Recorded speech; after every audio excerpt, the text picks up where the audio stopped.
मित्रांनो, यशस्वी लोकांचा एक क्लब आहे आणि त्यात प्रवेश मिळतो फक्त सकाळी 5 ला उठणाऱ्यांनाच। तुम्ही तयार आहात का त्या क्लबमध्ये सामील व्हायला? द 5 AM क्लब सांगतं सकाळी 5 ते 6 हा विक्टरी अवर आहे। त्या 1 तासात तुमचं शरीर, मन आणि आत्मा यांना ताकद द्या। 20 मिनिटं व्यायाम करा, शरीराला ऊर्जा मिळते। 20 मिनिटं चिंतन करा, मन शांत आणि स्पष्ट होतं। 20 मिनिटं शिक्षण, नवीन कौशल्य, पुस्तक किंवा ऑडिओ बुक। हा तास तुम्हाला इतरांपेक्षा 10 पावलं पुढे नेतो।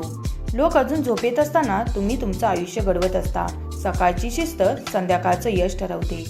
तर उद्यापासून अलाराम 5 ला लावा, कारण यशाचं दार सकाळी उघडतं। आणि लक्षात ठेवा, तुम्ही सकाळ जिंकली म्हणजे दिवस जिंकलात, आणि दिवस जिंकलात म्हणजे आयुष्य जिंकलात। जर हे ऐकून तुम्हाला ऊर्जा मिळाली असेल तर ह्या व्हिडिओला लाईक करा, मित्रांसोबत शेअर करा आणि अशा प्रेरणादायी गोष्टींसाठी उडान मंत्राला सबस्क्राईब करायला विसरू नका। Thank you for watching.